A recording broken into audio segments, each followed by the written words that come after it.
สวัสดีคลิปนี้เราจะมาสาธิตวิธีสมัครบัญชี Bitkik เนาะซึ่ง Bitkik ก็จะเป็นกระดานซื้อขายหรือว่าแลกเปลี่ยนสกุลเงินดิจิตอลพวกคริปโตเคอเรนซีอย่างต่างๆซึ่งเป็นแพลตฟอร์มของคนลาวที่ถูกต้องตามกฎหมายเนาะอยู่ภายใต้การควบคุมดูแลของธนาคาร JDB ซึ่งท่านใดที่อยากศึกษาหรือว่าอยากลองเนาะอยากลองซื้อขายอย่างต่างๆก็สามารถที่จะสมัครได้เนาะลิงก์สมัครค่อยได้เอาไว้อยู่ใต้คลิปนี้หลังจากที่ทุกคนกดลิงก์สมัครเข้ามามันก็จะเข้าสู่หน้าต่างของการสมัครบัญชีประมาณนี้ในห้องที่1มันให้ทุกคนใส่บัญชี Gmail นะบัญชี Gmail ของทาง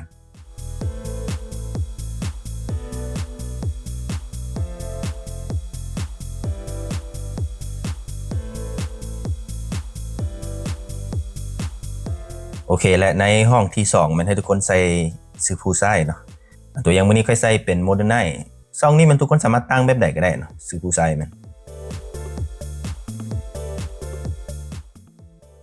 ต่อมาก็จะเป็นรหัสผ่านของ Gmail นะตัวอย่างมื้อนี้ค่อยใส่เป็นmodel at 2025อย่างประมาณนี้ถ้าหากว่ามันปลอดภัยก็จะติ๊กสีเขียวให้แบบนี้เนาะหลังจากที่ทุกคนใส่ข้อมูล3ห้องแล้วก็กดสอบขึ้นเบิ่งว่าข้อมูลของเราถูกต้องแล้วบ่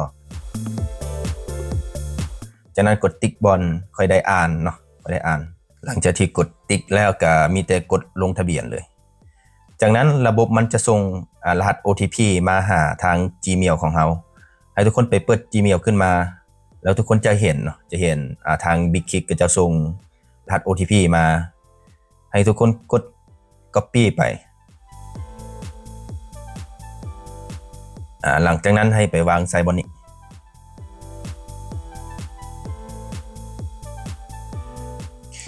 โอเคตอนนี้เขาก็ได้สมัครบัญชี Bitkik สำเร็จเป็นที่เรียบร้อยแล้วหลังจากนั้นมันก็จะเข้าสู่หน้าต่างประมาณนี้โอเคจากนั้นให้ทุกคนไป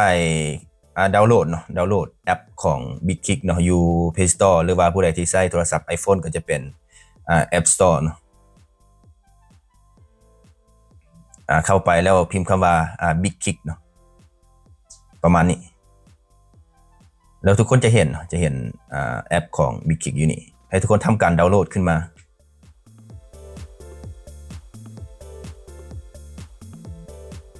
หลังจากที่ดาวน์โหลดแล้วก็ให้ทุกคนทำการเข้าสู่ระบบเลยเนาะบ่ต้องไปกดลงทะเบียนมีแต่ใส่ Gmail กับรหัสผ่านที่เราได้สมัครไปวันกี้นี้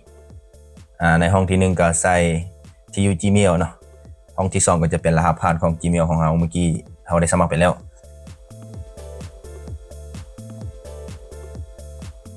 จากนั้นก็กดเข้าสู่ระบบโอเคมันจะส่งการยืนยันมาหาทาง Gmail เนาะก็คือรหัสความปลอดภัยนั่นแหละเราก็ไป Copy มาวางใส่บนนี้แล้วกดยืนยันไปโอเคตอนนี้เราก็เข้าสู่ระบบของ Bitkik เป็นที่เรียบร้อยซึ่งโดยปกติมันจะให้เราตั้งรหัส 2FA เนาะบนนี้ทุกคนสามารถที่จะกดตั้งค่าบนนี้ได้เลยหรือถ้าหากว่าท่านใดบ่ขึ้นแบบนี้ก็ให้ทุกคนไปที่หน้าโปรไฟล์ของเราแล้วเลื่อนลงมาเนาะเลื่อนลงมาลูมทุกคนจะเห็นคำว่าการยืนยันตัวตนแบบ2สั้นเนาะบนนี้หรือว่า 2FA นั่นแหละให้ทุกคนกดเปิดอันนี้เนาะโอเคหลังจากที่ทุกคนเข้ามาในหน้านี้ก็ให้ทุกคนไปดาวน์โหลดเอาแอป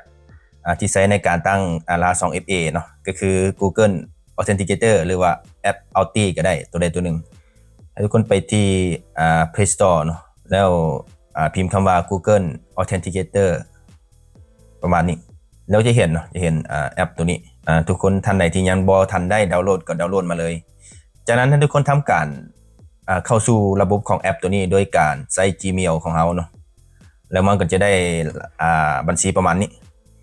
จากนั้นทุกคนกลับมาที่หน้าต่างของ Bitkik เนาะแล้ว Copy เอากระแจตัวนี้ไปจากนั้นมาที่แอปของ Google Authenticator แล้วกดไปที่เครื่องหมายบวกบนนี้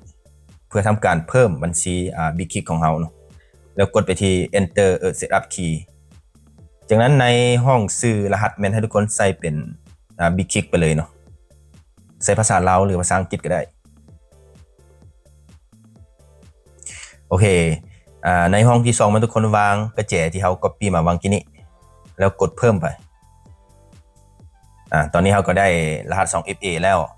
จากนั้นให้ทุกคนกลับไปที่ในเบื้องของBig Kick เนาะให้ทุกคนกดส่งก่อนเพื่อทำการเอารหัส OTP จาก Gmail ของเราตัวนี้จะเป็นขั้นตอนการเปิดเนาะเปิดช่อง FA แล้วจะเห็นรหัส OTP ที่ก็จะส่งมาทาง Gmail ของเราให้ทุกคนคัดลอกไ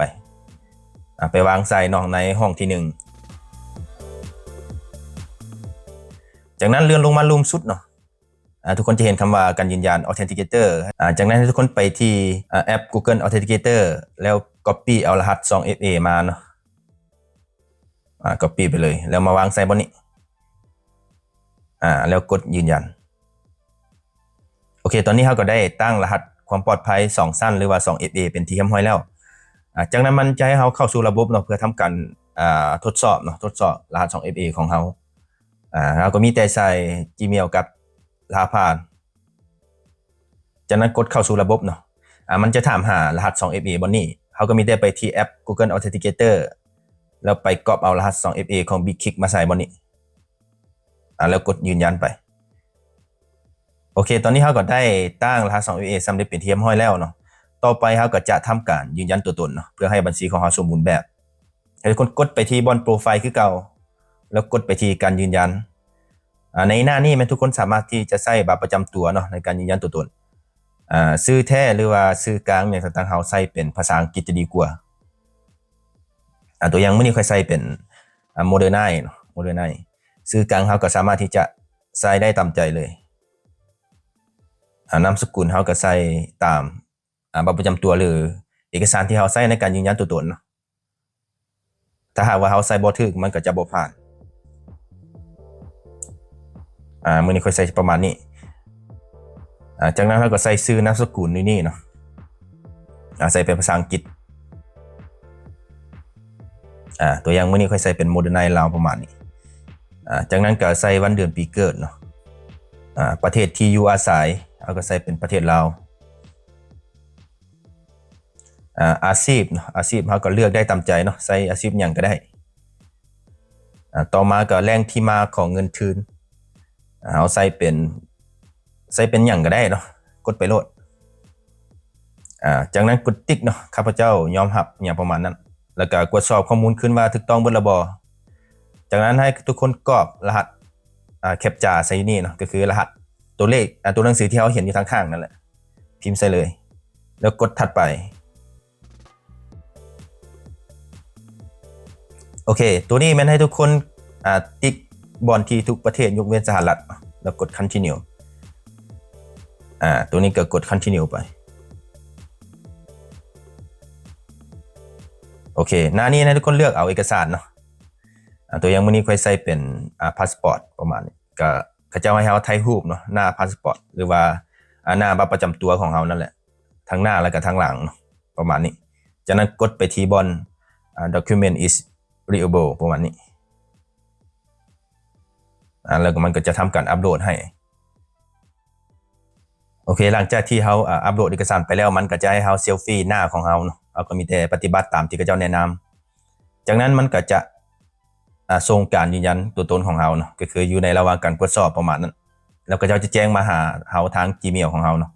หลังจากที่เขาเจ้าแจ้งมาแล้วก็มาเบิ่งอยู่ในบัญชีของเราว่าการยืนยันของเราผ่านแล้วบ่ถ้าว่ามันขึ้นแบบนี้ก็ถือว่าสำเร็จเป็นที่เรียบร้อยเนาะ